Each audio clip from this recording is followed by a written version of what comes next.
Hello friends, Ashok guys में आपका स्वागत है। फ्रेंड्स, ये पीवाईक्यू एक नज़र हिस्ट्री की वीडियो है 2022 की।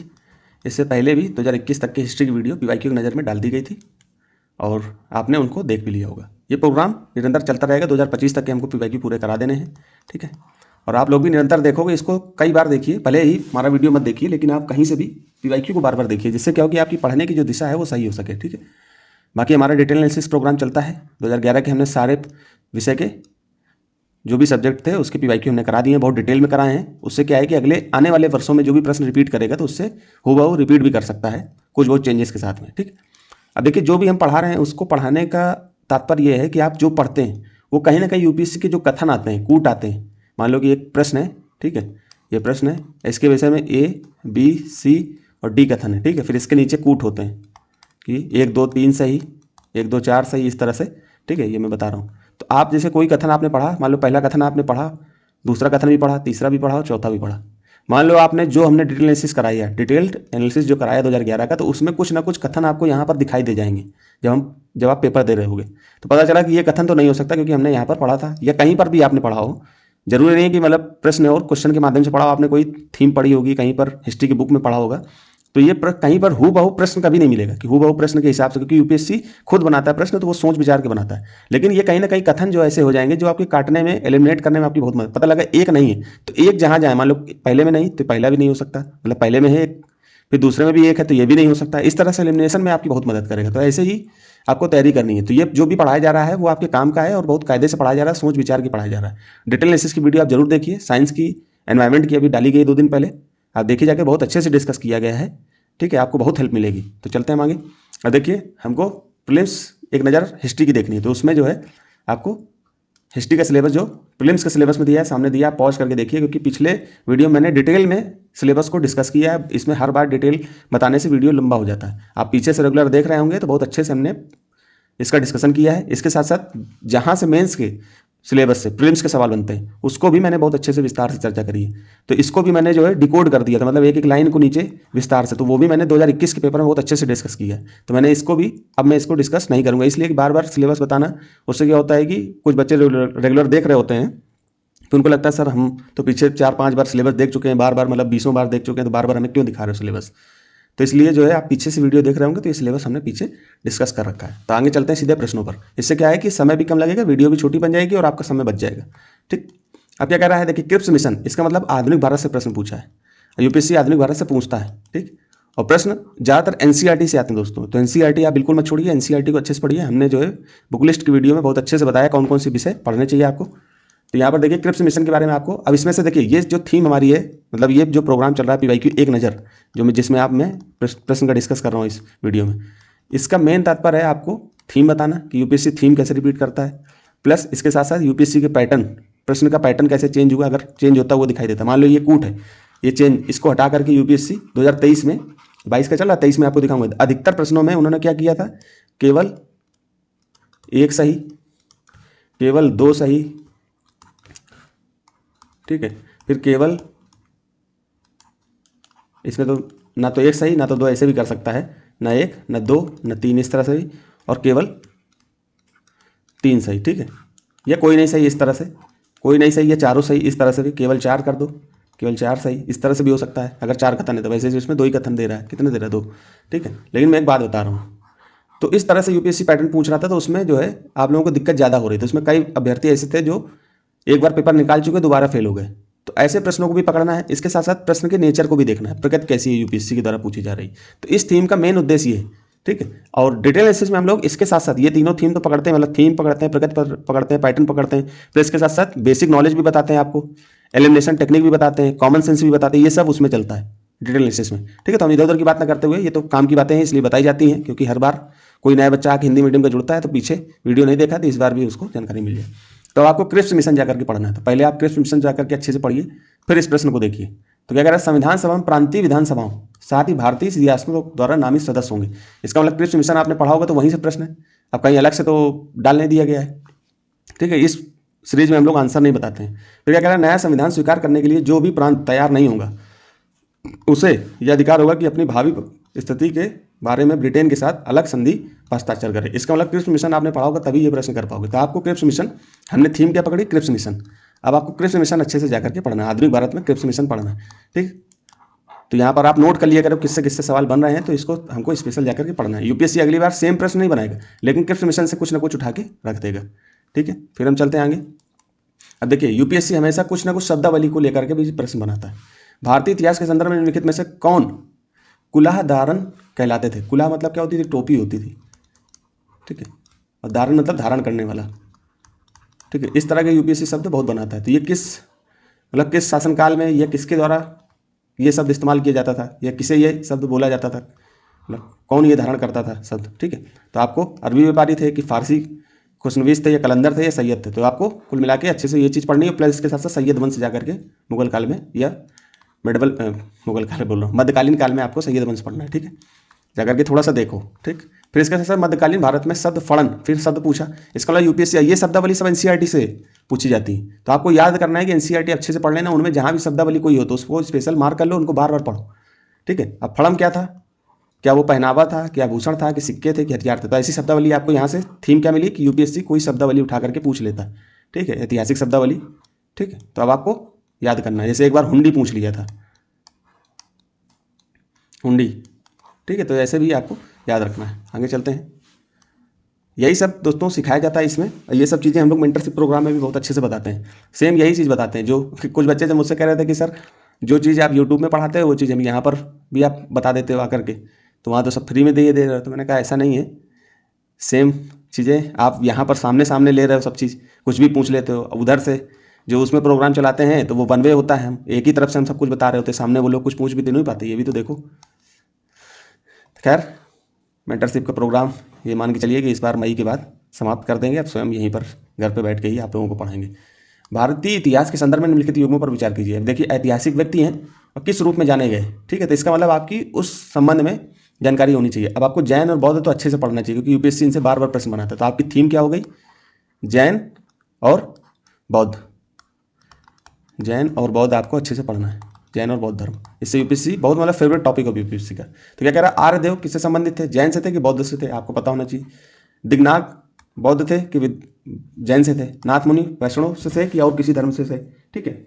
अब इसमें से क्या कह रहा है, उपरोक्त युग में कितने युग्म सही सुमेलित हैं। अब देखिए कोई भी युग्म, केवल 2 युग्म, केवल 1 युग्म, सभी 3। अब यही चीज़ तो हम बोल रहे थे कि आपको एग्जैक्ट, जैसे मान लो आपको पता होगी पहला नहीं सही हो सकता, तो आपके पास यहाँ पर मान लो दिया होता है 1 2 3, 1 2 1 2, ना तो 1 ना तो 2 ऐसे कुछ होता, या केवल 1 सही, इस तरह से वो लिख देता, ठीक। इस तरह से लिख देगा केवल 1 सही। अब इसमें से आपको पता होता कि ऐसा बोल रहा है, तो आप जहाँ जहाँ 1 होता वहाँ वहाँ आप हटा लेते कि 1 तो सही नहीं है, इस तरह से कुछ कर लेते। तो आप पैटर्न इसी तरह से चेंज हुआ है।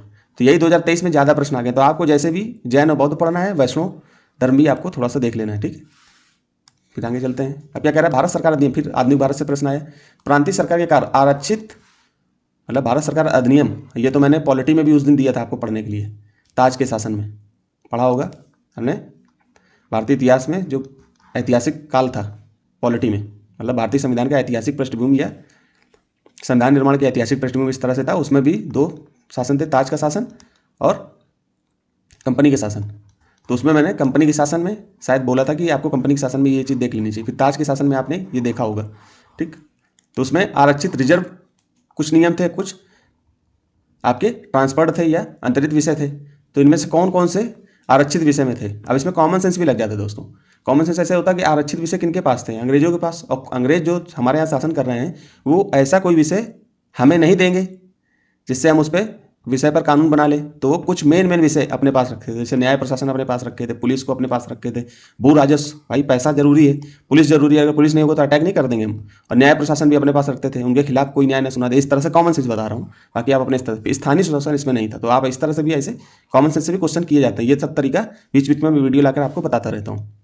फिर आप देखिए, निम्नलिखित स्वतंत्रता सेनानियों पर विचार कीजिए। बारेंद्र कुमार घोष, जोगेश चंद्र चटर्जी, राज बिहारी बोस, इन तीनों के बारे में आप पढ़िए जाके। आधुनिक भारत में आपको पढ़ने को मिलेगा। ये 3 किससे संबंधित है, यूपीएससी इनसे फिर रिपीट कर देगा, ठीक है। इसके साथ साथ गदर पार्टी को भी आपको अच्छे से पढ़ना है, ठीक। आगे चलते हैं।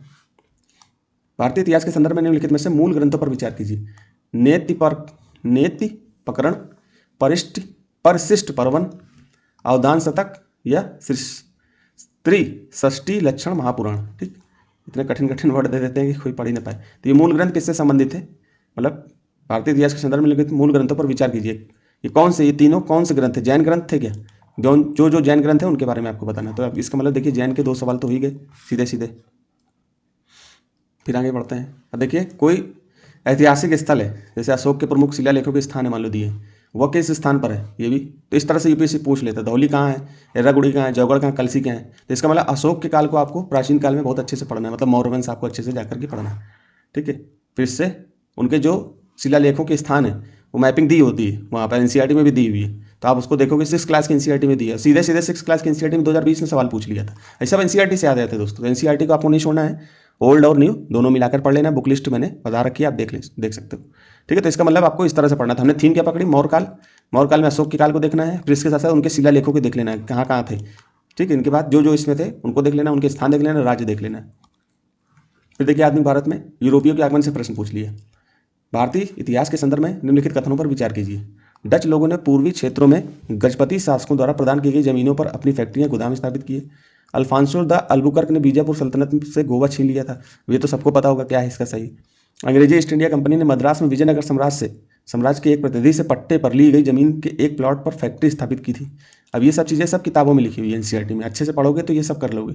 तो आपको यूरोपियों का आगमन पूरा पढ़ लेना अच्छे से। ठीक है, या आप जहाँ से भी पढ़ रहे हो वहाँ से पढ़ लीजिए। एनसीईआरटी में तो कहूँगा एनसीईआरटी को प्राथमिकता दो। फिर भारतीय इतिहास के संदर्भ में लिखित कथनों पर विचार कीजिए। भारत का पहला मंगोल आक्रमण जलालुद्दीन खिलजी के राज्यकाल में हुआ था। मंगोल आक्रमण है, इसका मतलब मध्यकाल का प्रश्न यहाँ पर पूछ लिया। थोड़ा सा आप ध्यान रखना, 7th क्लास की एनसीईआरटी जो दी उससे पढ़ो, जब वहाँ ना मिले तब कोई सतीश चंद्र की बुक मैंने बताई थी 11th क्लास में, मध्यकालीन भारत, उनकी बुक भी पढ़ सकते हो मध्यकाल की, सतीश चंद्र सर की पुस्तक। ठीक है, अलाउद्दीन खिलजी के राज्यकाल में एक मंगोल आक्रमण दिल्ली तक आ पहुंचा और उस शहर पर गिरा डाल लिया था। ठीक है, मोहम्मद बिन तुगलक मंगोलों से अपने राज्य के कुछ उत्तरी पश्चिमी भाग अस्थायी रूप से हार गए थे। ये सब एनसीईआरटी में दिया दोस्तों, एनसीईआरटी से ही सवाल बन रहा है। एनसीईआरटी को अच्छे से घूट जाओ। ज्योग्राफी और हिस्ट्री की एनसीईआरटी मत छोड़ना। ठीक है, बाकी सब छोड़ सकते हो तो छोड़ देना। मैं तुम्हें कहूँगा सारे सब कुछ। कौटिल्य अर्थशास्त्र के संदर्भ में, कौटिल्य अर्थशास्त्र के अनुसार निम्नलिखित में से कौन सा सही है? न्यायिक दंड के परिणाम स्वरूप कोई भी व्यक्ति दास हो सकता था। स्त्री दास अपने मालिक के संसर्ग से पुत्र जनन पर कानूनी तौर पर मुक्त हो जाती थी। यदि स्त्री दास का मालिक उस स्त्री से पैदा हुए पुत्र का पिता हो तो उस पुत्र को मालिक का पुत्र होने का कानूनी हक मिल जाता था। अब इनमें से क्या सही है आपको अच्छे से देखना है। समझ में आया? कौटिल्य का अर्थशास्त्र दिया हुआ है, ये आप पढ़ोगे, उसमें एनसीईआरटी में दिया हुआ है। ठीक है, हाल ही में प्रधानमंत्री ने वेरावल सोमनाथ मंदिर के निकट एक नए सर्किट हाउस का उद्घाटन किया। सोमनाथ मंदिर के बारे में लिखित कथनों पर विचार कीजिए। अब सोमनाथ मंदिर के बारे में आप पोस्ट इंडिपेंडेंट में शायद पढ़ते होगे थोड़ा सा, क्योंकि जो हमारे सरदार वल्लभ भाई पटेल थे और शायद सर्वपल्ली राधाकृष्णन जी थे, उनका कुछ योगदान यहाँ पर दिखाई देता है। मतलब मंदिर की प्राण प्रतिष्ठा को लेकर के ऐसा कुछ है, मुझे ज़्यादा तो नहीं पता, लेकिन जितना पता है मैं इतना बता रहा हूँ। तो आप इसके बारे में जरूर देखिए, सोमनाथ मंदिर के बारे में, मतलब सेम देखने नहीं चले जाना है। पोस्ट इंडिपेंडेंट में आप पढ़ोगे तो वहाँ पर आपको मिल जाएगा। ठीक है, सोमनाथ मंदिर ज्योतिर्लिंग देव मंदिर में से एक है। अल बरूनी ने सोमनाथ मंदिर का वर्णन किया।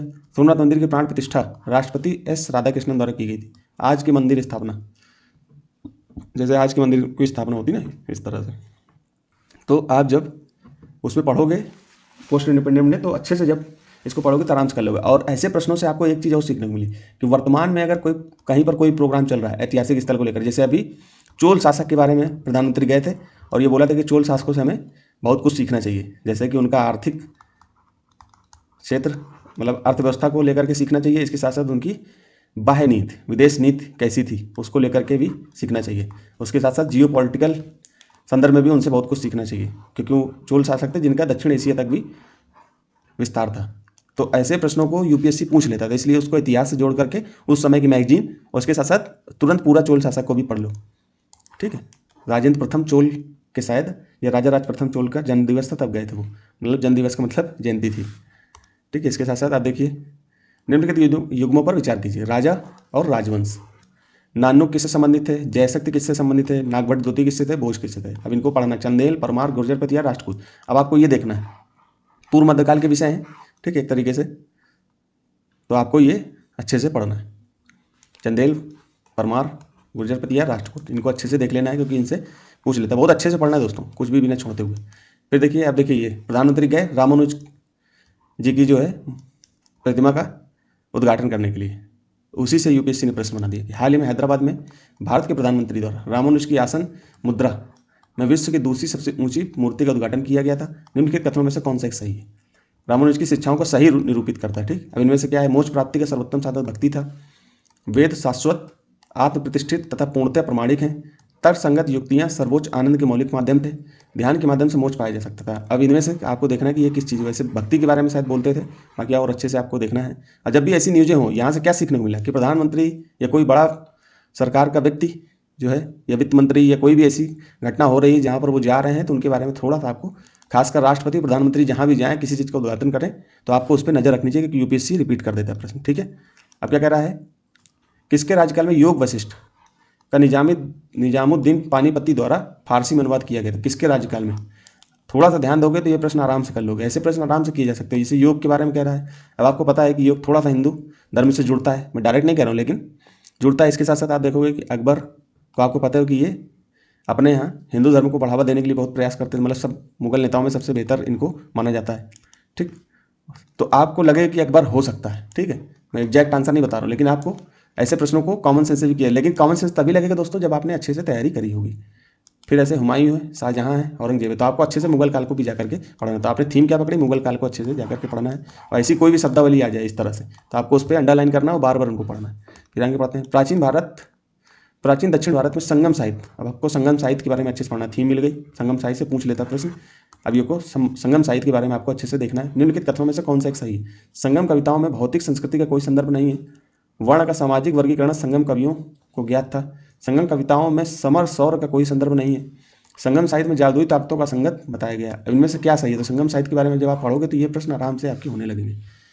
तो दोस्तों हो गए, 16 प्रश्न पूछे गए थे। अब कल हम जो है साइंस टेक का वीडियो, या आज ही मैं साइंस टेक का वीडियो ले आऊँगा। तो इसको यहीं तक रखते हैं दोस्तों, धन्यवाद।